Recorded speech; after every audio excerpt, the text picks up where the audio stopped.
વિદ્યાર્થી મિત્રો Tapon group of school સંચાલિત આપણી યુટ્યુબ ચેનલ તપોન સાયન્સ એકેડમીમાં હું શિલ્પા મેમ આપ સર્વે વિદ્યાર્થીઓનું હાર્દિક સ્વાગત કરું છું. JEE 12 સાયન્સ કેમેસ્ટ્રી ચેપ્ટર ધાતુ કર્મવિધિ મેટ્રોલોજી લેક્ચર 11. ચાલો લાસ્ટ વિડીયો લેક્ચરની અંદર યાદ હોય તો મેં તમને કરાવ્યું હતું ઝીંકનું નિષ્કર્ષણ. હવે ઝીંક છે સ્પેલ્ટર ઝીંકના ફોર્મમાં મળે તો હજી પણ થોડી ઘણી ઇમ્પ્યુરિટીઝ એમાં હશે, જેનું પ્યુરિફિકેશન નોર્મલી ઇલેક્ટ્રો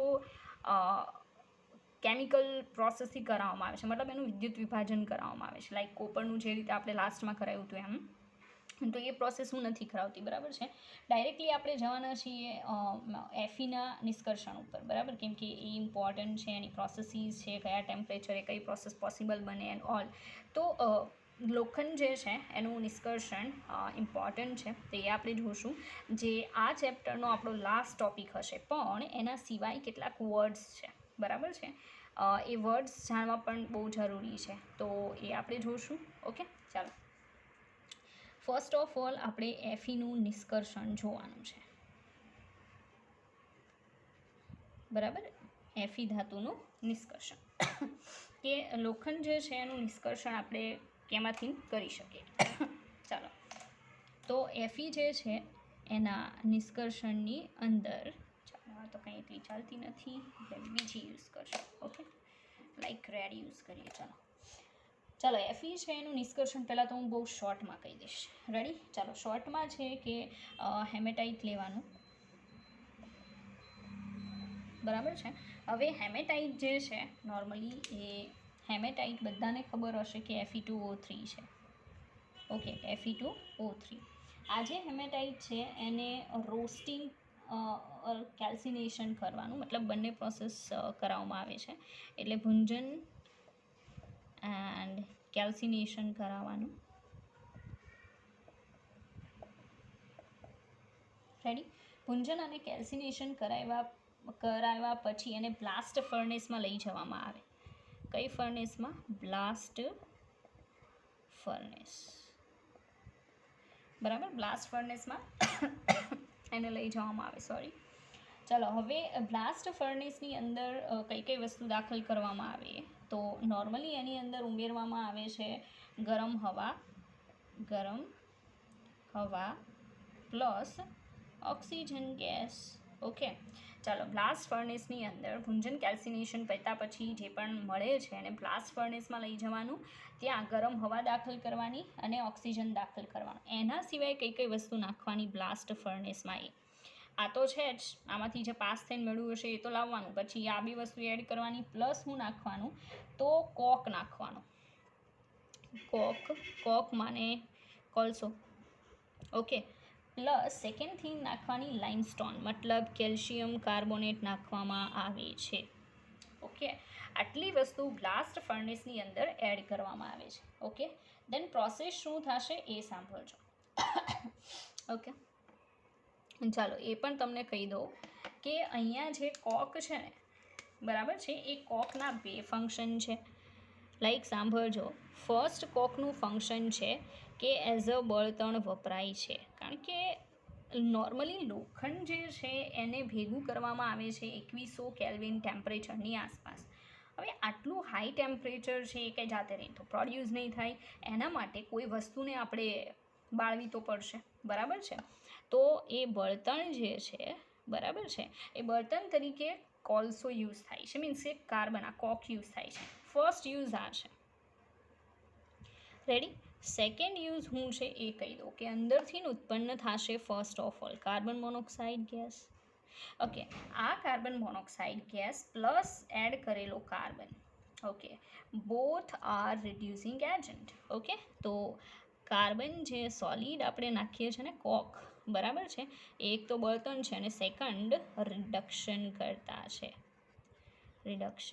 કરતા, કારણ કે કોલસો બળે ને ત્યારે બહુ હાઈ લેવલની એનર્જી પ્રોડ્યુસ થાય, બરાબર.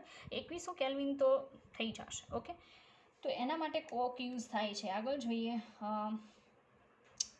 પછી આગળના મતલબ અંદર Fe2O3નું હમણાં કીધું એમ કાર્બન એન્ડ કાર્બન મોનોક્સાઇડ વડે શું થશે? રિડક્શન થશે. ઓકે, આ બંને વડે એનું શું થશે? રિડક્શન થશે. ઓકે, એમાંથી સાંભળજો, બે વસ્તુ અલગ થાય. ફર્સ્ટ ઓફ ઓલ જે અલગ થાય એ વસ્તુની અંદર એક હશે આપણું pig iron. What is the meaning of pig iron? મતલબમાં કે જ્યારે તમે આખી પ્રોસેસ કરો છો આવડિયા, ત્યારે તમને લાસ્ટમાં જે ફર્સ્ટ લોખંડ મળે ને એને pig iron કહેવાય છે. પિગલિત ફોર્મમાં મળશે, લિક્વિડ ફોર્મમાં, કેમ કે એના ગલનબિંદુ કરતાં ટેમ્પરેચર બહુ હાઈ લેવલનું હોય છે. ઓકે, સેકન્ડ થિંગ, સૌથી અશુદ્ધ સ્વરૂપ હોય છે લોખંડનું, બિકોઝ મેક્સિમમ અશુદ્ધિ અંદર પ્રેઝન્ટ હશે pig ironમાં. આ થોડા ઘણા યુઝીસ છે pig ironના, બટ જ્યાં બહુ હાઈ લેવલની પ્યુરિટીવાળું લોખંડ જોઈએ ત્યાં બિલકુલ યુઝ નહીં કરી શકાય. ઓકે, સેકન્ડ મળશે સ્લેગ. એટલે મેં હંમેશા સમજાવ્યું છે, સિલિકેટ સંયોજન જે પણ બને ને એને હંમેશા સ્લેગ કહેવાય. લાઈક અહીંયા બનવાનું છે FeSiO3 બનશે તો લોખંડ નહીં મળે ને, એટલે એ નથી બનવાનું, પણ બનવાનું છે CaSiO3, કારણ કે અહીંયા સિલિકોનની અશુદ્ધિ હશે, એટલે એને કેલ્શિયમ સિલિકેટમાં કન્વર્ટ કરવામાં આવે છે, જે નોર્મલી હાયર ટેમ્પરેચરે લિક્વિડ હોય છે અને લોખંડની સપાટી ઉપર તરતું હોય, એટલે એને અલગથી મેળવી લેવામાં આવે. રેડી? તો એ નોર્મલી સ્લેગના ફોર્મમાં સિલિકોનની અશુદ્ધિ દૂર થશે. બધી ન થાય ભાઈ, બરાબર છે, એને પછી પ્યુરિફિકેશન કરાવવું પડે. ઓકે, ચાલો, સ્ક્રેપ આયર્ન કહેવાય. pig iron જે છે, સ્ક્રેપ આયર્ન પછી મળશે. pig ironમાં 4% જે છે એ કાર્બનની અશુદ્ધિ હોય છે, કારણ કે નોર્મલી કાર્બન સાથે આખું વર્ક કરવામાં આવે છે મેજોરિટી, દેન ડેફિનેટલી પહેલેથી હોતી નથી કાર્બનની અશુદ્ધિ, પણ જ્યારે pig iron મળે ત્યારે કાર્બનની અશુદ્ધિ 4% જેટલી પ્રેઝન્ટ હોય છે. ઓકે, તો આ મેં આખી પ્રોસેસ જસ્ટ ઇન શોર્ટ ફોર્મમાં તમને સમજાવી, પણ આખી પ્રોસેસ આપણે સમજવાની બાકી છે. તો આપણે શું કરીએ કે સ્ટેપ બાય સ્ટેપ જવાનું છે. રેડી? ચાલો. તો ફર્સ્ટ ઓફ ઓલ એના માટે મને કોઈક વસ્તુની જરૂર પડશે, અને એ વસ્તુ છે આપણું ડસ્ટર. ઓકે, ચાલો, તો હું આને ઇરેઝ કરીશ.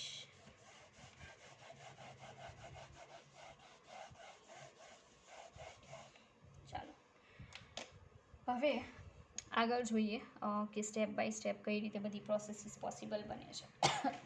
ઓકે, ફર્સ્ટ ઓફ ઓલ તો હું આકૃતિ દોરવાનું પસંદ કરીશ, બરાબર? જો કે તમે જોઈએ છો એટલે તમને ખ્યાલ હશે, તેમ છતાંય આપણે આકૃતિને પાછી જોશું. ઓકે, ચાલો.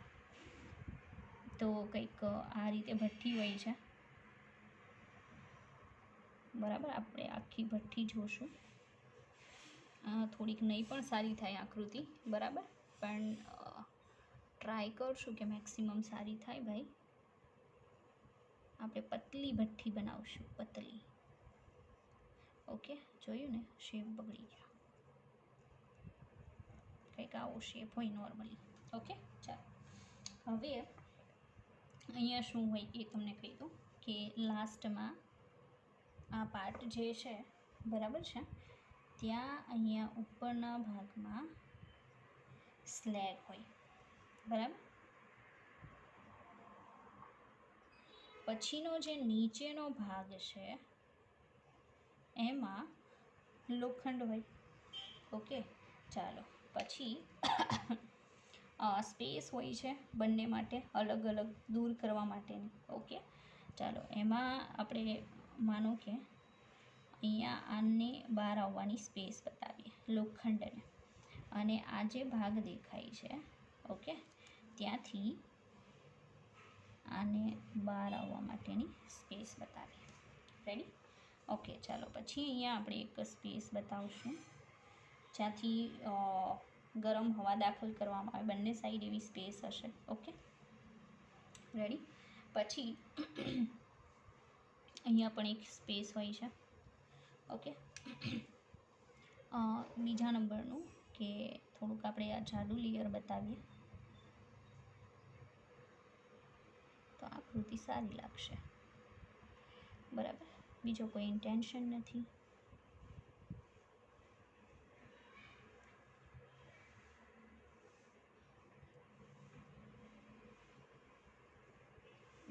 ઓકે, ચાલો.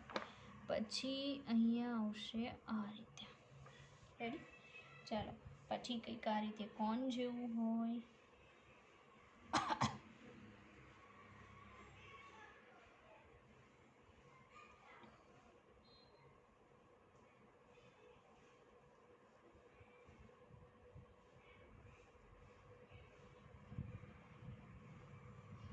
ઓકે, થોડું કામ થઈ ગયું છે, સુધારવું પડશે.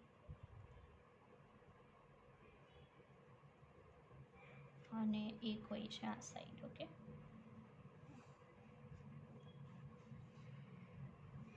રેડી.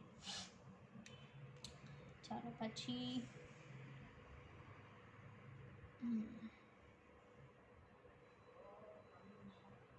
ઓકે, ચાલો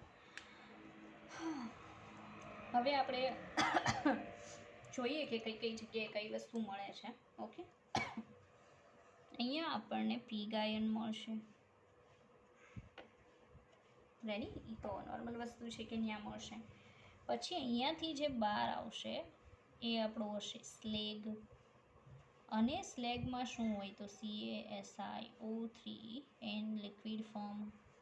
ઓકે, ચાલો પછી અહીંયાથી દાખલ કરવામાં આવે બંને સાઈડથી ગરમ હવા. બરાબર છે, બ્લાસ્ટ એર કહેવાય એને, blast air. Okay, blast of air, blast air નહીં, બ્લાસ્ટ ઓફ એર મતલબ બહુ ફોર્સફુલી હવા દાખલ કરવામાં આવે. Okay, blast of air and oxygen બંને નાખવામાં આવે. ઓકે, ચાલો હવે અલગ અલગ વિભાગ છે એના ટેમ્પરેચર નોર્મલી અલગ અલગ હોય છે, તો એ બધા આપણે દર્શાવીએ. ફર્સ્ટ ઓફ ઓલ આ જે પાર્ટ છે અહીંયા જ્યાં આપણે પેલું બહાર નીકળતી બતાવી છે એનાથી સહેજ નીચે 500થી 800 કેલ્વિન ટેમ્પરેચરનો વિસ્તાર છે. પછી તરત 1070 કેલ્વિન આવશે, ત્યાર પછી 1270 કેલ્વિન.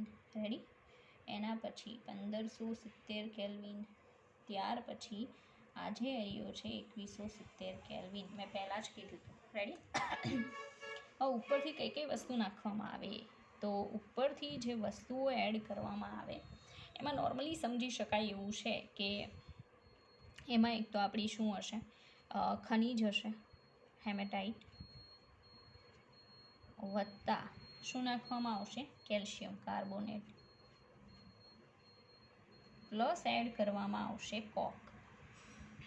આ 3 વસ્તુ જોઈએ. સેકન્ડ, અહીંયાથી જે ગેસીસ બહાર આવતા હોય ને, બરાબર છે, એ ગેસીસની અંદર મોટા ભાગે CO ગેસ અને CO2 ગેસ હોય છે. રેડી, આવા જે ગેસીસ છે એ ગેસીસ બહાર આવતા હોય છે. ઓકે, ચાલો જોકે CO તો મેક્સિમમ યુઝ થશે, બરાબર, because as a reducing agent, પણ કાર્બન મેક્સ યુઝ થશે, એના કરતાં થોડોક ઓછો કાર્બન મોનોક્સાઇડ યુઝ થશે, એન્ડ દેટ્સ વાય આપણે અહીંયા એને બહાર આવતો ચોક્કસથી બતાવી શકીએ. સિમ્પલ. ઓકે, ચાલો હવે આપણે જોશું એની ડિફરન્ટ ટાઈપ્સ ઓફ પ્રોસેસીસ. પણ એના પહેલાં હું તમને એની મુખ્ય પ્રોસેસ જે છે કે જે આપણે કરાવવાની છે એ તમને સમજાવીશ. રેડી, ચાલો તો ફર્સ્ટ ઓફ ઓલ આયન જે છે એનું હેમેટાઇટ પહેલાં તો પસંદ કરવામાં આવે છે. બરાબર છે, હવે થર્મોડાયનેમિક સ્ટેપ પણ અહીંયા યુઝ કરવા પડે છે. રેડી, તો એ આપણે જોઈએ કે કઈ આવે, મતલબ થર્મોડાયનેમિક્સ અહીંયા કઈ રીતે હેલ્પ કરશે. તો આપણે ડેલ્ટા જી વાળું જે જોઈ ગયા હતા બસ એની જ વાત કરવાની છે. લાઈક FeO લાસ્ટમાં તો બનવાનો છે ઓક્સિડેશનથી, એનું આપણે રિડક્શન કરાવશું કાર્બન સોલિડથી. બરાબર, તો સીધી વાત છે કે આપણને મળશે Fe, સોલિડ પણ મળી શકે, લિક્વિડ પણ મળી શકે, ડિપેન્ડ્સ ઓન ટેમ્પરેચર. બરાબર છે, પ્લસ શું ઉત્પન્ન થાય તો કાર્બન મોનોક્સાઇડ ગેસ. આ આપણી ફાઇનલ રિએક્શન છે. કઈ રિએક્શન છે? Final. Okay, this one is our final reaction. But આ રિએક્શન છે એ આપણે સ્વયં સ્ફુરિત કરાવવી છે. મીન્સ આપણે ઈચ્છીએ છીએ કે આના ડેલ્ટા G0ની પ્રાઇસ મેક્સ નેગેટિવ થાય. કેવી થાય? Max negative. મેં પહેલાં પણ એક્સપ્લેન કરેલું છે કે જેટલી નેગેટિવ પ્રાઇસ મળશે એટલું ડેફિનેટલી પ્રોડક્ટ વધારે મળશે.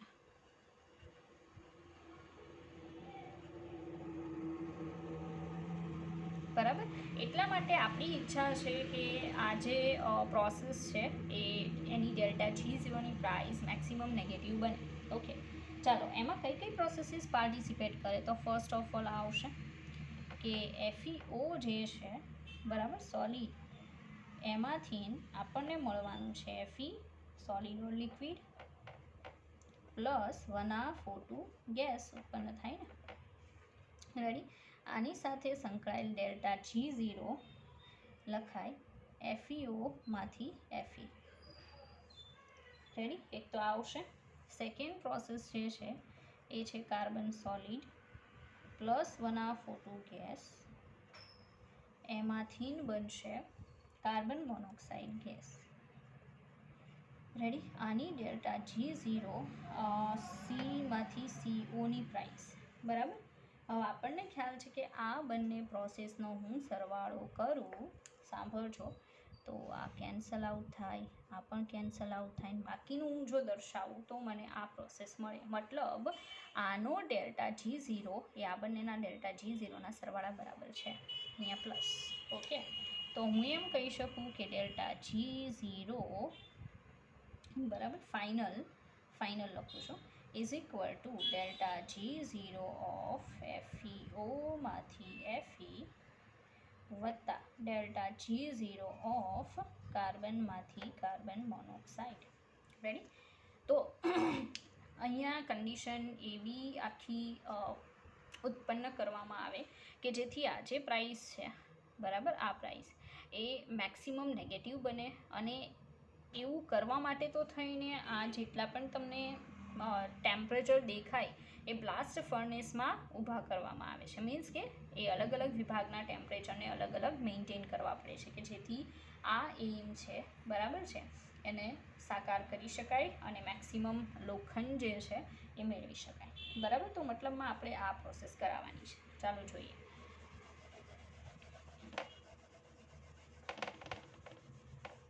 તો આઈ થિંક ગુજરાત બોર્ડમાં તમે સમજી જ ગયા હશો, બરાબર, કે કઈ રીતે આખું પ્રોસેસ થાય છે. જો નેચરલી કેવું થાય કે ફાઇનલ રિએક્શન જે છે,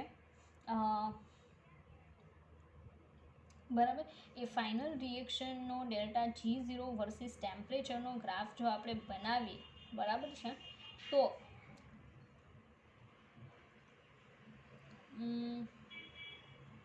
તો એ ગ્રાફની અંદર કાર્બનમાંથી કાર્બન મોનોક્સાઇડ બનવાની પ્રોસેસનો ગ્રાફ જે છે ને એ નીચેની સાઈડ જશે. બરાબર છે. એ ગ્રાફ આઈ થિંક મારી પાસે છે. બરાબર. તો હું તમને ડ્રો કરીને બતાવું કે જેથી તમને ખ્યાલ આવે. બરાબર. મેં એનું કલેક્શન કરેલું છે, તો એ ગ્રાફ આપણે જોઈ લઈએ. ચાલો.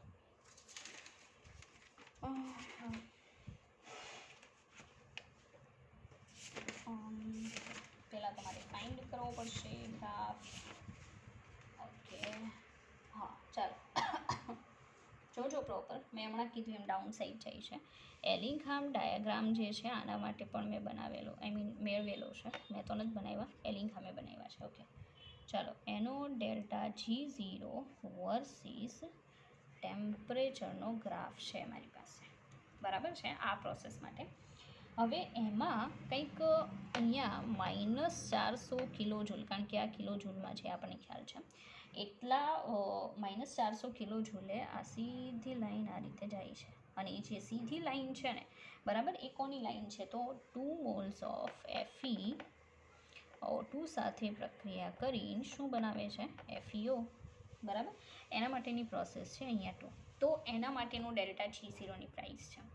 નાઉ બે લાઈન આપણે જોવાના છીએ, બરાબર. તો એ બે લાઈન કોની છે ને એ તમને કહી દઉં. રેડી.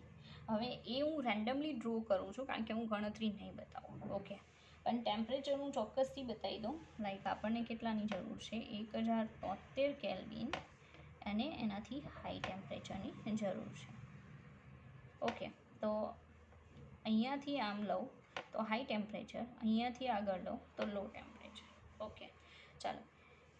હવે હું ગ્રાફ બનાવીશ. ગ્રાફમાં અહીંયા -500 કેલ્વિન કિલો જૂલ છે, અહીંયા કંઈક -600 કિલો જૂલ છે. ઓકે.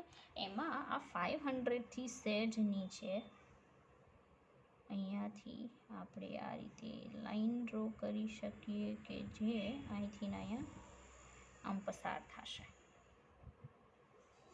ઓકે. તો આ રીતે. અને એ જે લાઈન તમને દેખાય છે, આ લાઈનને પણ થોડીક મોટી કરી દો. બરાબર. ચાલો, એ જે લાઈન બતાવી છે ને એ કોના માટે છે એ પણ તમને કહી દઉં. તો એ છે કાર્બન મોનોક્સાઇડ પ્લસ 1 ગેસ, એમાંથી બની જશે CO2 ગેસ. રેડી? એના માટેના ડેલ્ટા જીનું અલગ અલગ ટેમ્પરેચરે લાઈન છે. બીજી લાઈન એવી આપણે બનાવી શકીએ કંઈક અહીંયા -100 કિલો જૂલથી, બરાબર, નીચેથી જે આમાંથી પાસ થાય. હા, આ જે છે એમાંથી.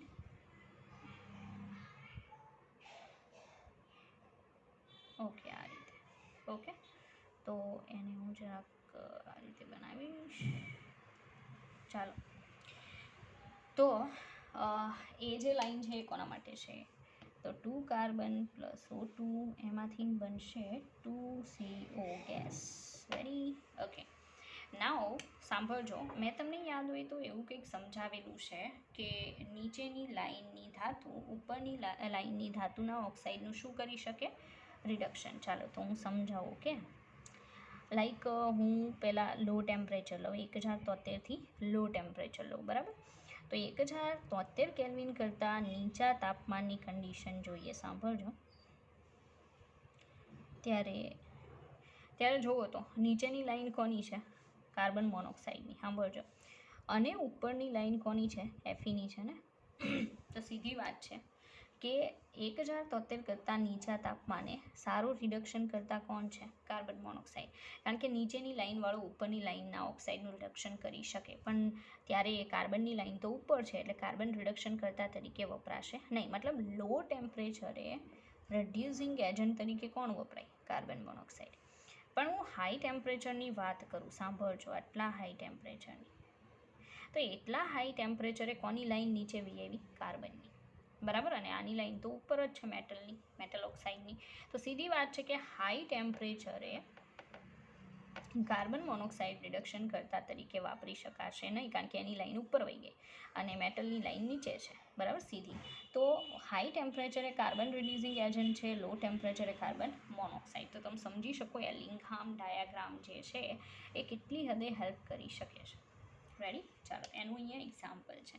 હવે હું ડાયરેક્ટલી પ્રોસેસીસ કહેવાનું પ્રિફર કરીશ, બરાબર? તમે જોઈ શકો કે હું અહીંયા કોલસો નાખું છું, બરાબર? તો કોલસો અહીંયા બળશે કોલસો, તો હાયર ટેમ્પરેચરે જ કાર્બન હશે. તો નીચેના ભાગમાં like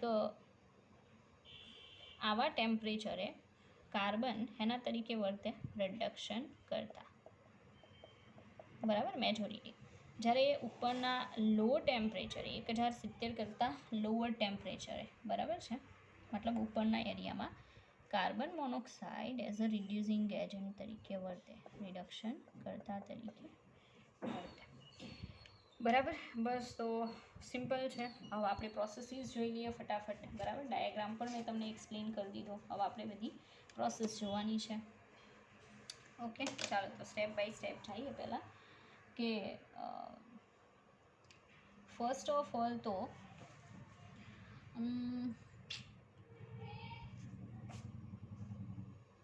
temperature, hot air, easy તો બધું રેડી છે, પણ મારું મટીરિયલ મારા પાસે નથી, બરાબર છે ને, એ થોડીક પ્રોબ્લેમ છે. નહીં તો એમાં બહુ મસ્ત રીતે બધું મેં બનાવેલું છે, બટ અત્યારે કાંઈ નહીં. ચાલો, જુઓ. ફર્સ્ટ ઓફ ઓલ તો સંકેન્દ્રીકરણ કરવામાં આવે. ફર્સ્ટ સ્ટેપ સંકેન્દ્રીકરણ, બરાબર? સંકેન્દ્રીકરણ જે છે નોર્મલી એ અહીંયા Fe હોવાના કારણે લોખંડ છે ને, બરાબર, તો ચુંબકીય અલગીકરણથી કરાવી શકાય. ચુંબકીય અલગીકરણ. સેકન્ડ થિંગ લઈ શકાય, બીજો ઓપ્શન આપણી પાસે બને છે, એને શું કહેવાય? સાપેક્ષ ઘનતા અલગીકરણ. સાપેક્ષ ઘનતા અલગીકરણ. અને આ જે પ્રોસેસીસ છે એમાંથી આપણે હેમેટાઇટને પસાર કરીએ એટલે ડેફિનેટલી આપણને સંકેન્દ્રિત Fe2O3 મળે છે. સંકેન્દ્રિત મતલબ અંદર રહેલી માટી, રેતી ને અન્ય અશુદ્ધિઓ જે છે, બરાબર છે, એ અશુદ્ધિઓ શું થઈ જશે? દૂર થઈ જશે, બરાબર છે. આ કન્ડિશનમાં નોર્મલી આપણને એ રીતે મળી જશે. ચાલો હવે બીજું કહેવાનું એ કે મેં કીધું એમ કે મારું જે બનાવેલું મટીરિયલ છે બરાબર છે, at present I don't have, તો નોર્મલી એમાં મેં બહુ સારી રીતે એક્સપ્લેન કરેલું છે, તો એ ફાઇન્ડ આઉટ કરીને એમાંથી તમને કરાવીશ બરાબર છે.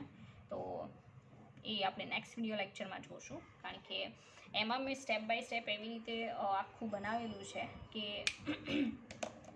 એ તમને એકવાર જો સમજાવવામાં આવે તો તમે બહુ પ્રોપર સમજી શકો ને, તમારે બીજી વાર રીડ કરવાની જરૂર ન પડે.